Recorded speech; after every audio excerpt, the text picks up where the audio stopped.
Saludos jóvenes, bienvenidos al tema 1 de la unidad 4, el cual trata sobre la introducción sobre la voz sobre IP y cuyo objetivo es permitir el establecimiento de llamadas telefónicas ordinarias empleando para su transporte redes de datos en lugar de la red telefónica convencional. Voz IP comenzó a popularizarse entre los hogares por ámbito de programas que utilizaban Internet como su red de transporte, permitiendo que los usuarios con solo unas auriculares, micrófono y tarjeta de sonido pudieran sostener conversaciones a través del PC. El importe de la llamada es cero, pero estas conversaciones a través de un módem de 56 kilobits eran muy lentas y con ecos. Hoy en día, la línea ADSL llega a casi todos los hogares y empresas del mundo.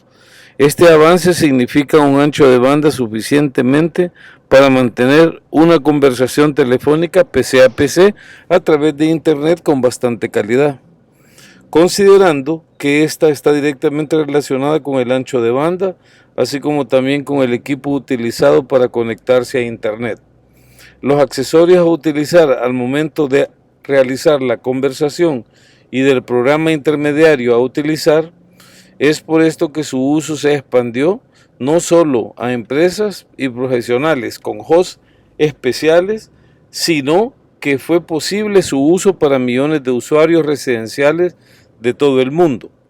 Normalmente cuando se habla de este tipo de redes se piensa que la principal ventaja es el bajo costo en las llamadas a larga distancia, pero este no es justamente uno de los principales motivos por los cuales las redes de voz sobre IP son mejores que las tradicionales análogas. Los mayores beneficios de las redes de voz sobre IP son los siguientes: mayor eficiencia en el uso del ancho de banda y de la electrónica de red, menores costes de transmisión, y las redes de voz sobre IP no utilizan ningún canal dedicado. Estas comparten el ancho de banda de la red con otras aplicaciones. Gastos de red consolidados. Las aplicaciones de datos de voz y de video convergen en el mismo hardware, software y soporte. Todas operan en una infraestructura común y bajo el mismo grupo de administradores. Incrementa la productividad. Los teléfonos IP Cisco son más que simples teléfonos. Con los teléfonos IP se puede acceder a los directorios de usuarios, a bases de datos, es decir, que el teléfono se convierte en un sofisticado dispositivo de comunicación que permite ejecutar muchas aplicaciones en la propia terminal. Acceso a nuevos dispositivos de comunicación. Contrariamente a la telefonía análoga, los teléfonos IP pueden comunicarse con dispositivos tales como PC, dispositivos de red, asistentes digitales a través de la conectividad IP. Componentes de voz sobre IP. Una red de voz sobre IP tiene que llevar a cabo diferentes funciones, algunas de ellas obligatorias y otras opcionales. Algunos dispositivos pueden realizar múltiples y simultáneas aplicaciones. La siguiente lista describe los principales componentes de una red de voz sobre IP. Teléfonos. Podría coexistir con los teléfonos análogos, teléfonos de PBX, teléfonos IP, Cisco IP, etc. Gateway. Interconectan los dispositivos que no necesariamente son accesibles desde una red IP.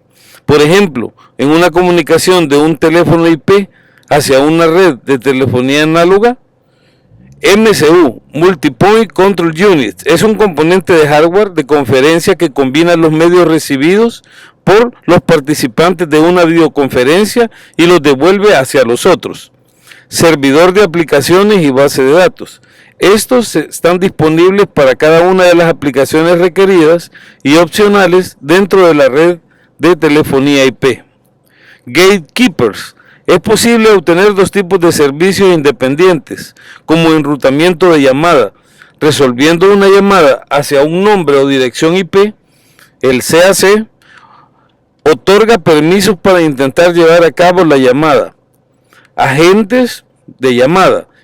En un modelo de control de llamadas centralizados es necesario efectuar un enrutamiento de llamadas, resolución de direcciones, establecimiento de la llamada, etc. Son manejadores por los CA, terminales de video necesarios para videoconferencias, DSP, dispositivos conversores de señales análogas a señales digitales y viceversa, mediante la utilización de diferentes algoritmos de codificación y decodificación. Codec. Digitalización de voz. Conversión analógica a digital. La conversión de análogo a digital involucra 4 pasos principales. El muestreo, que es el proceso de capturar y guardar periódicamente la voz. El resultado de este muestreo es llamado PAM. Cuantificación es el proceso de asignación de valores numéricos a la amplitud de cada una de las muestras de la señal PAM. Codificación es el proceso de representar los resultados de la cuantificación para cada muestra PAM en formato binario. Por ejemplo, cada una de nuestras muestras puede ser expresada utilizando un número binario de 8 bits, que puede dar un total de 256 posibles valores. Compresión es el último paso para convertir una señal análoga a digital y es un paso opcional. El propósito de la compresión es reducir el número de bits que deben ser transmitidos por segundo con la menor degradación de la calidad de la voz. Un método común de convertir una voz analógica a digital es PCM, basada en tomar 8000 muestras por segundo y codificar la muestra en un número binario de 8 bits. PCM genera 64.000 kbps, es decir, 64 kbps, sin utilizar ningún método de comprensión, lo que significa una capacidad ideal para transmitir la señal PCM. Conversión digital análoga. Cuando un switch o un router tiene un dispositivo análogo conectado, como se puede ser un teléfono, un fax o un módem, y reciben una señal de voz, tienen que convertir la señal analógica recibida a digital o voz sobre IP antes de transmitirla hacia otro dispositivo.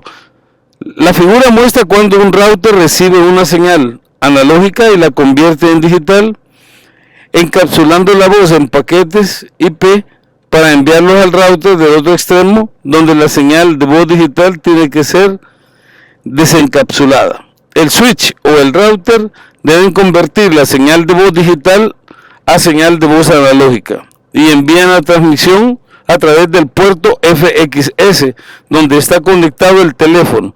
La conversión de la señal digital nuevamente a la señal analógica involucra los siguientes pasos: descomprensión, este es opcional, decodificación y filtrado, y reconstrucción de señal analógica. Si una señal transmitida digitalmente hubiese sido comprimida en el origen, el extremo que la recibe debe ser, en primer lugar, descomprimirla.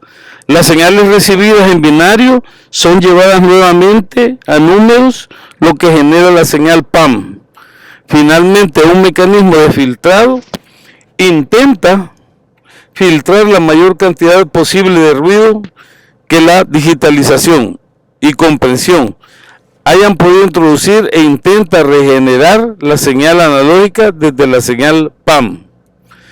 La señal analógica recuperada es muy similar a la señal enviada desde el origen. Calidad y comprensión del ancho de banda.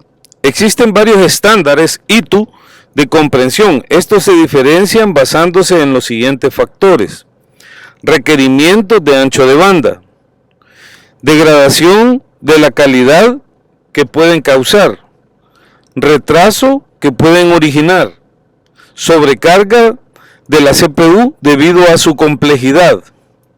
Existen varias técnicas desarrolladas para medir la calidad de la señal de voz que tiene que ser procesada por diferentes códecs o algoritmos de comprensión. Una de las técnicas estándar ITU para medir la calidad de los códecs de voz es MOS. Los valores MOS utilizan un rango desde 1, que es el peor, hasta 5, que es el mejor. La siguiente tabla muestra varios de los códecs estándar ITU y sus correspondientes requerimientos. Procesadores de señal digital. Los dispositivos habilitados para voz tienen procesadores especiales llamados DSP y estos se utilizan en módulos de voz sobre IP llamados PVDM. Ciertos dispositivos como los módulos de voz VMN poseen ranuras especiales para conectar los PVDM.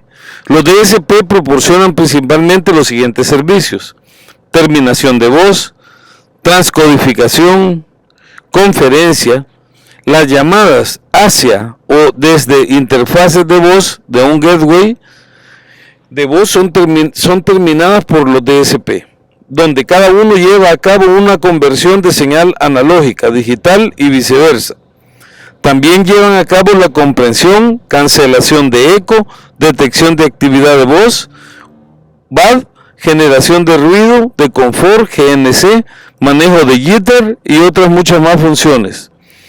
Cuando las dos partes en la llamada utilizan diferentes tipos de códecs, un recurso de DSP se necesita para llevar a cabo la descompresión de los códecs, mecanismo llamado transcodificador. También puede funcionar como bridge de conferencias, pudiendo recibir señales simultáneamente, efectuar la mezcla y enviar las respuestas a la participación de dicha conferencia. Si todos los participantes utilizan el mismo códec, se trata de una conferencia en modo simple. No existe transcodificación de códecs. Cuando los participantes utilizan diferentes códecs, se trata de una conferencia en modo mixto, donde se realiza una transcodificación. Encapsulación de voz sobre IP. Cuando dos teléfonos análogos de extremo a extremo intentan comunicarse, se inicia un mecanismo entre los routers finales que consiste en los siguientes pasos: convertir la señal analógica recibida desde el teléfono en la interfaz FXS a digital a través de algún códec, como puede ser G.711. Encapsular la señal de voz digital en paquetes de voz sobre IP. Enrutar los paquetes IP hacia el otro router. Desencapsular la voz digital de los paquetes IP recibidos. Convertir la voz digital a analógica y transmitirlo en la interfaz FXS. En estos casos, y en contraste con la red PSTN, no existe un camino dedicado de origen a destino por el que se realiza la llamada. Los paquetes IP que encapsulan la voz digitalizada, 20 milisegundos de audio por defecto, se envían de manera independiente por la red IP y podrían llegar hasta fuera del orden y experimentar ciertos tipos de retraso o jitter. La congestión, pérdida y retardo propios de la red también son factores influyentes, aunque el término voz sobre IP implica que la voz digitalizada es encapsulada en paquetes IP. Otros protocolos y mecanismos también participan del proceso, aunque los dos principales protocolos de transporte son TCP y UDP. Ninguno de estos por sí solo es capaz de transportar voz en tiempo real. RTP, que se ejecuta sobre UDP utilizando los puertos 16.384 hasta 32.767, ofrece una buena solución para transporte de voz y video en tiempo real. La tabla muestra y compara TCP y UDP y RTP con efecto de confiabilidad, número de secuencias. A continuación los invito a que respondan a las preguntas de autoevaluación. Los veo en la próxima videoclases. Gracias.